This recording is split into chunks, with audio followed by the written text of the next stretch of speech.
Not going to be long-winded about this. You know as well as I do, if you know anything about nutrition and exercise, that you need the 5 types of collagen for healthy bones, tendons, ligaments, skin, nails, teeth, hair, whatever. This has all 5. Check it out. Check my link in the description below. Read all about it, watch the videos, and grab some. I want to show you a classic example of a psychological operation that's used routinely by mainstream media, where it involves showing the truth, proclaiming the truth, and then decimating that same truth before your very eyes, before the eyes of the people that mainstream media says are free, as they show them that they're nothing more than slaves. And before I do that, I want to reiterate something from the Declaration of Independence. And we're going to define a term here, because words have meaning. And that's another thing this psychological operation is going to do. It's going to tell you words do not have meaning, when they absolutely do. This is how they destroy us. This is how they deceive us, distract us, divide us. And this is why today we're a conquered people. This is what the Declaration of Independence says. We hold these truths. These aren't suggestions. These aren't just subjective whims. These truths to be self-evident, that all men are created equal, that they are endowed by who? By the government? By the Creator, with certain unalienable rights. And that's the word we're going to talk about real quick. Unalienable rights. That among these are life, liberty, and the pursuit of happiness. And then it says laughably that to secure these rights, governments are instituted among men, deriving their just powers from the consent of the governed. We don't see that at all today, by the way. They're endowed by their Creator with certain unalienable rights. Those are rights that weren't given to you by a man and cannot be taken from you by any man or group of men. Cannot be revoked. Let me just give you some synonyms. They're inviolable. That is, those who have these cannot be violated. You can't violate. There's a barrier that you cannot go beyond. They're absolute. They're sacrosanct, unchallengeable, unassailable. Unalienable rights cannot be taken from you by any man. It doesn't matter what the reason is. It is impossible. So let me go to this. This is Laura Ingraham interviewing Attorney General William Barr. Listen closely. This should infuriate every single one of us. Attorney General, it's great seeing you. Thanks for being with us. Thanks for having me, Laura. Right now, we have no freedom of worship, public worship to gather. We have no real freedom of assembly, not even freedom of movement, given what some of the states are doing. That's BS. You do have freedom of assembly. You do have religious freedom. If you think that you don't, that's all in your mind. That's just a construct of mind. We know that whatever rights you have, they're unalienable, and they weren't given to you by a man. They weren't given to you by a government. They were endowed, according to the writers of the Declaration of Independence, by your Creator. Certain unalienable rights cannot be taken from you, cannot be revoked. She's wrong. We do have freedom of religion. We do have freedom of movement. We do have freedom to gather. The only reason you're not doing it is because you don't think you have unalienable rights. See, people act on what they actually believe. If you truly believe something, you're going to have certain actions that show you believe that. This is the psychological operation, guys. What can you tell our viewers tonight about what the Justice Department will do after this limited period to ensure that our civil liberties are balanced properly against the need to protect the public? Well, let me just say, William, it's too late. You've already violated rights, something that's impossible for you to actually do. The only reason they're getting away with it is because people aren't standing together and resisting it. Well, generally speaking, there are occasions where liberties have to be restricted during certain emergencies, such as war. That's a lie. That's a lie. I don't care how horrific a war, how deadly a pandemic, nobody can suspend another person's rights. Why? Because they don't have the legitimate power and authority to do that. It doesn't exist. They're trying to construct for you a fantasy land that does not exist. Part of the psychological operation. Or, in this case, a potentially devastating pandemic. But they have to. Or, if we do come up with a hoax type situation, we can suspend your rights then too. No, it's a lie. This is all based on a lie. To be balanced, whatever steps you take have to be balanced against the civil liberties of the American people, and it cannot be used as an excuse for broad deprivations of liberty.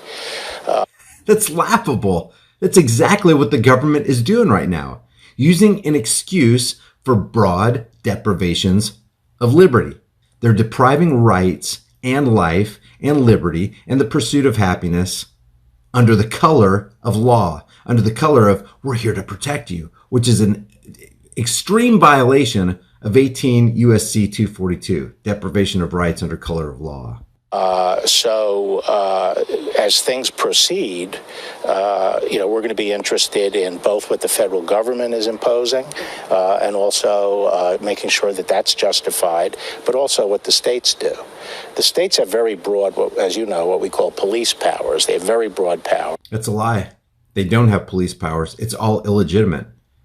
If they did have any legitimate power, it's the power to protect people, not the power to take rights away, not the power to trample freedoms, not the power to keep people in their houses or restrict people from walking on the beach. They don't have the power to do that. That the federal government doesn't have to regulate the lives of their citizens as long as they don't violate the Constitution. So we'll be keeping a careful. The government does not have the right to regulate the lives of anyone. It's a lie. It's fiction. And that goes with the territory. The state is that great fiction, Bastiat said, by which everyone seeks to live at the expense of everyone else. A careful eye on that. Governor Cuomo spoke out this week very forcefully, this Holy Week for Christians, obviously Passover as well for Jewish Americans, about the importance of not gathering together to celebrate. And I want you to listen. Now is not the time for large religious gatherings. Now, you know what now is not the time for? Now is not the time for a power that shouldn't be to tell the rest of us what we can or can't do. That's what the time is about. This is what the time is for. To tell oligarchs, to tell political psychopaths, you can't tell us what to do. But we're submitting to it because all this is a construct of the mind. We're all just taking a back seat. We're all becoming the victim. We're all letting this happen to us. And none of it is legitimate. We paid this price already. We've learned this lesson. You do no one a service by making this worse and infecting more people. At what point in time do Americans feel like they're going to be able to have that right back and that the federal government will stand up if local officials continue this all-out prohibition going forward?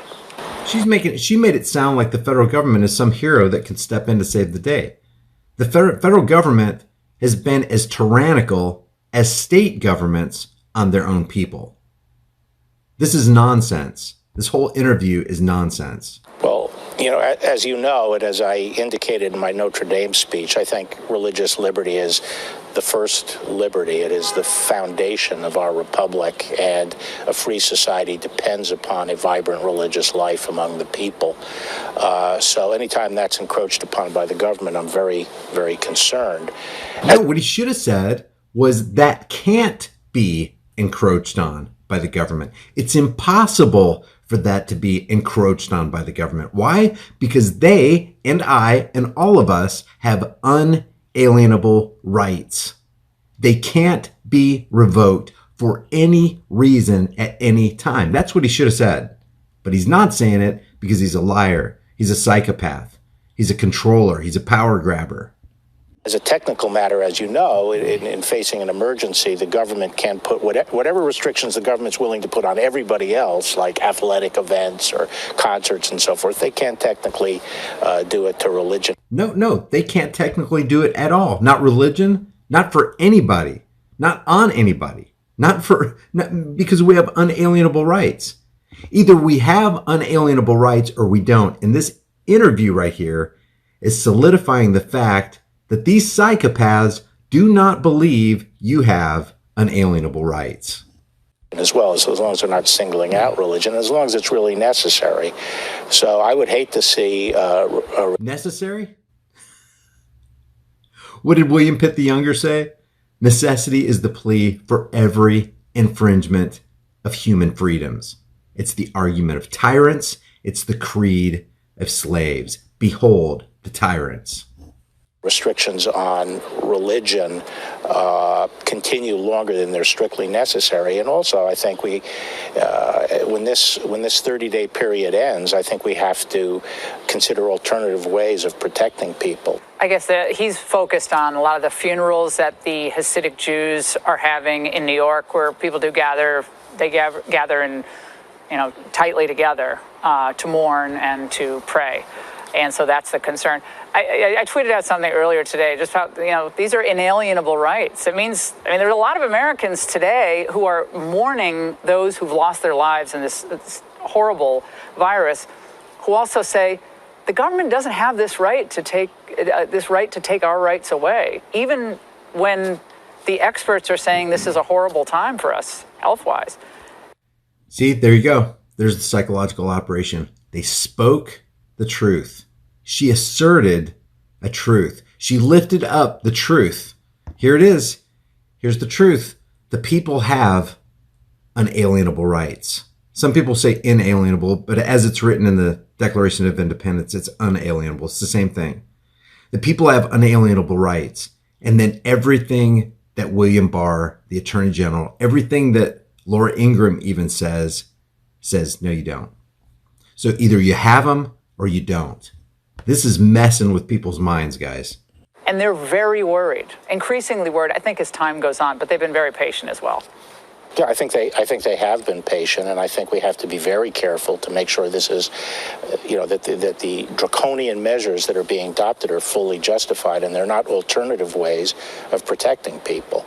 And I think he admitted that they're draconian measures. She says they have unalienable rights, and everything he says after what she said is, no, they don't. We just have to be real careful that we balance this, No, there's no in between. Unalienable means unalienable, cannot be revoked. I know I keep saying that, but you got to drive it home. It either means it or it doesn't, but they're unalienable. And William Barr should have said, oh my God, you're right. They're unalienable. What are we doing? We don't have the right to take anybody's rights away, but he doesn't say that. This is the deception. It coddles people in cognitive dissonance. It keeps them on William Barr's side when they should recognize him for the tyrant that he actually is. Everybody that he's associated with in Washington's District of Criminals have aligned against you and me to tell you you don't have unalienable rights when in fact you do.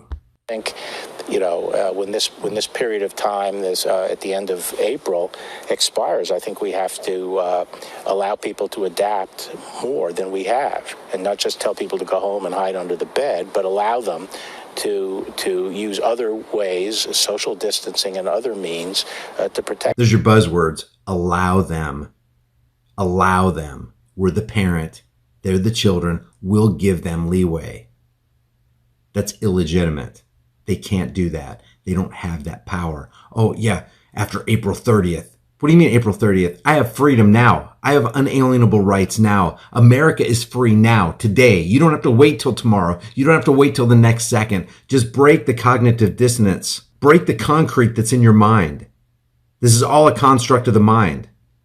The only reason you stay in your houses is because you believe that you have to. You think your neighbor's going to look down upon you for infecting your community if you walk outside because everybody's believing in the CV bug. This is all BS, man. All of it. Well, we've seen situations even up till now where some jurisdictions have imposed special burdens on religion that they weren't also applying to other kinds of gatherings and events. And we jawboned the local governments at that point, saying they really couldn't do that. That would. So he's admitting that they will intervene and jawbone certain states if they don't execute laws in a balanced manner. So he's saying he has the power to actually restrict governments from being restrictive in some sense, but when it comes to unalienable rights, they're not willing to jump in the fray and defend individual liberties. It's sinister. Whatever they were doing to churches, they had to do to everybody, and they changed their rules to be neutral in that respect. So we're going to keep an eye on all these actions that restrict people's liberty. But by the same token, in a situation that is essentially akin to wartime, the government can impose certain limitations. But in wartime, we have. That's BS. Number one, this isn't akin to wartime. And number two, even if it was, the people have unalienable rights. They can't be revoked even in wartime. Had a Supreme Court that still was in session. We had a Congress that I don't believe ever went out of session, for any length of time. And now we're at a wartime now, and we have the executive branch. Congress is back home in their district. What is she talking about? We're in a wartime now. We're not in a wartime now. There is no enemy that we're fighting. And if there was, then you would want people to have maximum freedom. You would want people to be armed to the teeth if we were in a wartime scenario and somebody was coming on American soil to jeopardize American lives. And the Supreme Court is closed. What's that? How is that the whole of government approach to fighting a pandemic when it's just the executive branch and... Well, the Congress has taken action, fairly substantial. Spending a lot of money, yeah. Substantial action. They certainly had the ability to provide guidance and restrictions on how we responded to this. They've chosen to do what they've done, and they're certainly free to come back into session anytime they want to make a course adjustment. The Supreme Court has, for a period of time, certainly during this 30-day period, stopped their usual business. But you see what I'm saying? The rule of law still applies during a pandemic. But the rule of law, our inalienable rights, the law of the land, it all still exists, and we don't want to set a precedent where every time experts declare a crisis, and it's scary, and a lot of people are going to die, that we just lose our ability to function as a government. And the executive branch, I know you're the executive branch now, but where we don't have that whole of government real approach to safeguard the liberties of the American people. Well, one of the things that I think... Did you hear what she just said? That's huge. But we have individual liberties. We have unalienable rights. And can we expect every time a pandemic comes down the pike, we get those suspended again? She should be saying, but we have unalienable rights, William, and you guys can't do what you're doing. And what I want, my message, William, to the people is go out and live your lives. You have the right to life, liberty, property, and the pursuit of happiness. You have unalienable rights. Listen to what William Barr says, because he completely brushes off unalienable rights and tramples it under his tyrannical feet. And we need to understand and recognize this, even as Laura Ingraham is bringing it up. This is the psychological operation. They bring it up to cast it down. They bring it up to crush it. They bring it up to destroy it and to show you, and just to show in your face, you don't have unalienable rights. We will do whatever we want, whenever we want, for whatever reason we want. And we're going to use at this time as a justification for what we're doing, for taking away your unalienable rights that can't be taken away. We're here to keep you safe. It's utter nonsense. The president has done very well here is to use the strength of a federal system where certain decisions should be made in Washington, perhaps, but also allowing each state to adapt to the situation that confronts it and make their own choices.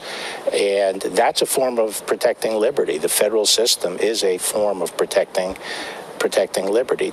That's nonsense. The federal system is not a form of protecting liberty. As a matter of fact, the federal system has done its best to take away liberties every moment of every day. That's what Washington, D.C. is there for, to take away and trample your liberties. I'm going to end this video with the Declaration of Independence. We hold these truths to be self-evident. Everybody knows this, they say, that all men are created equal, that they're endowed by their creator, not by government, not by psychopaths, with certain unalienable rights, that among these are life, liberty, and the pursuit of happiness. Certain unalienable rights, rights that can't be revoked, they can't be taken, they can't be minimized, they can't be hindered, not legitimately.